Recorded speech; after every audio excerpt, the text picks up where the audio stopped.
150 रुपए की मिट्टी की झोपड़ी और तूफान में ढह गए अमीरों के पक्के मकान। जब तुमने 150 रुपए में मिट्टी की झोपड़ी बनाई तो सब हंसे। फिर मानसून आया और ताकतवर लोग दस्तक देने आ गए। आप लकड़ी के उस छोटे से खिड़की के फ्रेम को ऐसे थामे रखते हैं जैसे वह कोई पवित्र अवशेष हो। इसलिए नहीं कि यह सुंदर है, बल्कि इसलिए कि यह इस बात का प्रमाण है कि आप सभी भी यह तय कर सकते हैं कि आपके जीवन में किस प्रकार का प्रकाश प्रवेश करेगा। लालाराम का प्रस्ताव आपके पीछे हवा में लटका हुआ है। दया के रूप में पेश किए गए 500 रुपये। आप तुरंत जवाब नहीं देते, आप बस उनके हाथों को देखते हैं, कोमल और स्याही से सने हुए एक ऐसे व्यक्ति के हाथ जिसने कभी झुलसती धरती से जमीन बचाने के लिए संघर्ष नहीं किया। फिर आप अपनी फटी हुई और धूसर मिट्टी से सनी हथेलियों को देखते हैं और अपने सीने में कुछ हलचल महसूस करते हैं। आप उस अंधेरी दुकान से बाहर निकल जाते हैं, फ्रेम को बोरी में लपेटकर, और उसके पैसे वहीं काउंटर पर छोड़ देते हैं जहां उन्हें होना चाहिए, अस्वीकृत। बाहर रेगिस्तान की हवा चेतावनी की तरह आपकी साड़ी को फड़फड़ाती है। देव और मीरा आपसे मिलने दौड़ते हैं। उनके चेहरे चमक रहे हैं क्योंकि बच्चे उम्मीद के प्रति वफादार होते हैं। क्या आपको मिल गया माँ? देव पूछता है। उसकी आवाज़ एक छोटे बच्चे की तरह बहादुर दिखने की कोशिश करती है, लेकिन भूख की याद से वह अभी भी कांप रही है। आप सिर हिलाते हैं और घुटनों के बल बैठ जाते हैं ताकि आपकी नज़रें उनसे मिल जाएं। यह आप लकड़ी को छूते हुए फुसफुसाते हैं, हमारी खिड़की है, हमारी रोशनी है। मीरा ऐसे ताली बजाती है मानो आपने कोई महल खरीद लिया हो।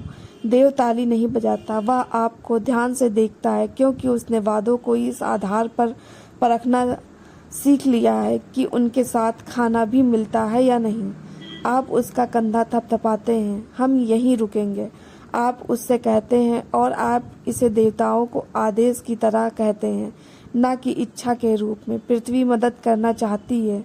जमीन पर वापस आकर आधा खोदा हुआ आयताकार गड्ढा रेत में खुले मुंह की तरह इंतजार कर रहा है। अभी तो यह धरती पर एक घाव मात्र है। कच्ची मिट्टी दिख रही है, किनारे आसमान है, लेकिन जब आप इसमें कदम रखते हैं तो दोपहर की गर्मी कम हो जाती है और आपको एहसास होता है कि धरती पहले से ही आपकी रक्षा करने की कोशिश कर रही है। यह लय बेहद क्रूर है। काटो, कुरेदो, उठाओ, रखो। देव आपका साया बन जाता है। वह जितना उठा सकता है उठाता है, और जब नहीं उठा पाता तो सहारा देता है। वह मिट्टी के ब्लॉकों को कसकर जोड़ना सीखता है ताकि जोड़ खुले ना रहें। मीरा सूखे बाजरे के डंठल और खिजड़ी के पत्ते इकट्ठा करती है। वह आपके लिए ढेर सारी कोमलता लाती है और आप उसे टोकते नहीं, क्योंकि जब आप पूरी तरह से जिद से घर बना रहे हों तो कोमलता मायने नहीं रखती।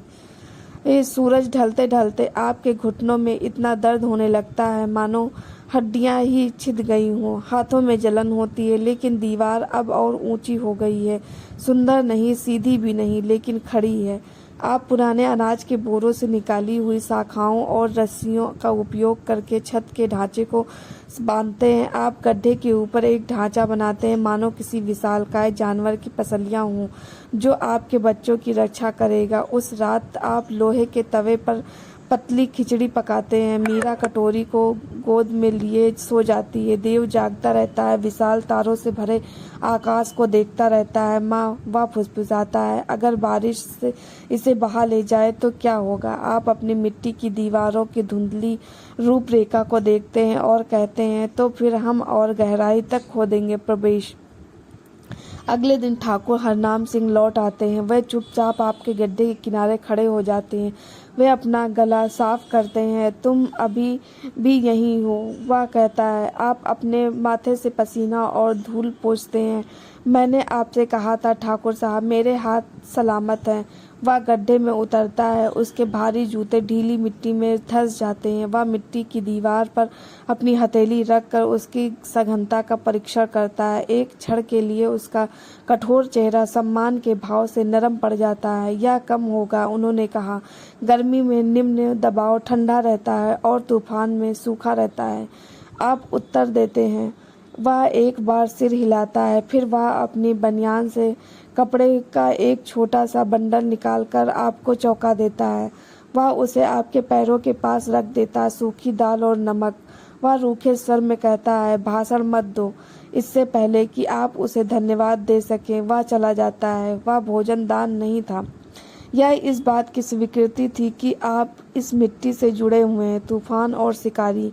मानसून के पहले बादल किसी आक्रमणकारी सेना की तरह आते हैं, काले, भारी और डरावने। हवा मैदानों पर जोर से टकराती है। आप पहली बार बच्चों को मिट्टी के घर में सुलाते हैं। अंदर का हिस्सा धुंधला है और गीली मिट्टी और उम्मीद की महक से भरा है। मोटी दीवारें हवा के प्रचंड प्रहार को सोख लेती हैं। महीनों बाद पहली बार आप इसे महसूस करते हैं, शांति।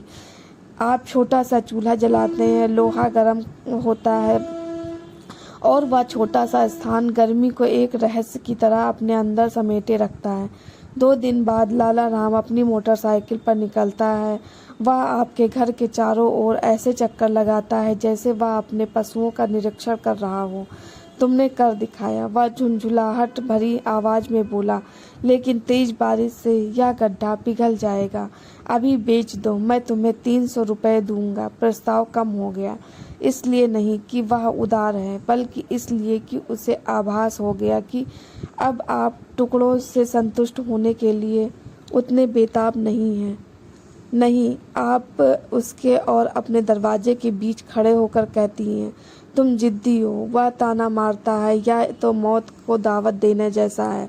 मज़ेदार। आप जवाब देती हैं, पुरुष ऐसा तब कहते हैं जब वे कोई ऐसी चीज़ चाहते हैं जिसे वे खरीद नहीं सकते। वह थूकता है और घोड़े पर सवार होकर चला जाता है, लेकिन आप जानते हैं कि लड़ाई अभी ख़त्म नहीं हुई है। दरवाजे पर दस्तक। भारी बारिश शुरू हुए 1 हफ्ता हो गया। बारिश इतनी तेज है कि सड़क दिखाई नहीं दे रही। तभी दरवाजे पर दस्तक सुनाई देती है, बहुत जरूरी, बेताब आवाज़।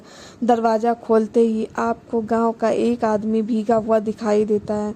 उसके पीछे एक ठेला है जिसमें 2 और परिवार बैठे हैं। हरनाम सिंह ने हमें भेजा था, वह आदमी हांफते हुए बोला। घाटी में ईंटों से बने मकान, पानी के भार से उनकी छतें ढह गई। आपका घर अभी भी सुरक्षित है। आपका गला सूख जाता है। आपके पास अपने लिए भी मुश्किल से ही पर्याप्त है, लेकिन आपको याद आता है, अगर आपके पास गर्माहट है तो उसे बांटें, अंदर आइए। आप कहते हैं, उस रात आपका मिट्टी का घर भरा हुआ है। चूल्हे के पास एक बच्चा सो रहा है। कोने में एक औरत राहत की सांस लेकर रो रही है। आप अपने बच्चों को देख रहे हैं और अपने सीने में दर्द महसूस कर रहे हैं। दर्द से नहीं, बल्कि उस बोझ से जो आपने दृढ़ता से खड़े रहने के कारण महसूस किया। अंतिम संघर्ष। अगली सुबह लाला राम पंचायत सचिव के साथ आता है। वे एक बही खाता लेकर आते हैं। एक चिंताजनक बात है, सचिव ने आपकी आंखों से नजरें बचाते हुए कहा।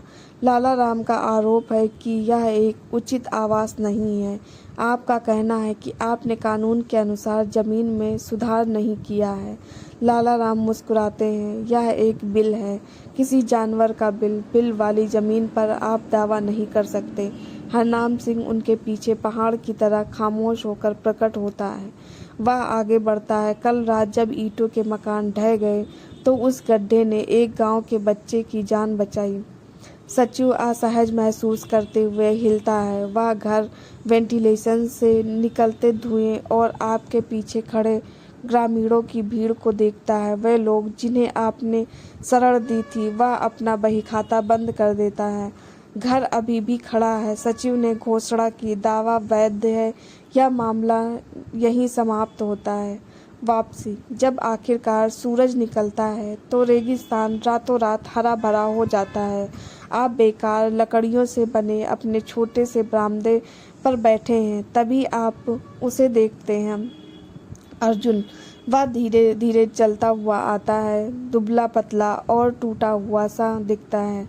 वह मिट्टी के घर को ऐसे देखता है मानो वह कोई चमत्कार हो जिसके वह लायक नहीं है। अनन्या, वह फुसफुसाता है, मैं वापस आ गया। मैं डर गया था। मैंने सोचा था कि शहर में मुझे काम मिल जाएगा, लेकिन मैंने सब कुछ खो दिया।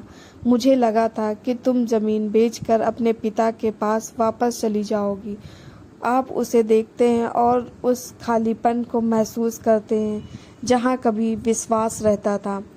मुझे लगा था कि तुम गायब हो जाओगे, तुम जवाब देते हो। इसके बजाय मैंने निर्माण किया।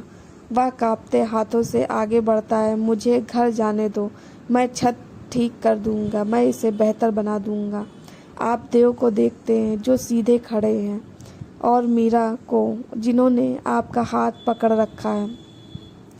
तुम मदद कर सकते हो, तुम कहते हो। उसका चेहरा उम्मीद से चमक उठता है। फिर तुम कहते हो, तुम उत्तर की ओर का खेत जोत सकते हो, तुम बकरियों के लिए एक झोपड़ी बना सकते हो, लेकिन तुम इस छत के नीचे नहीं सोओगे।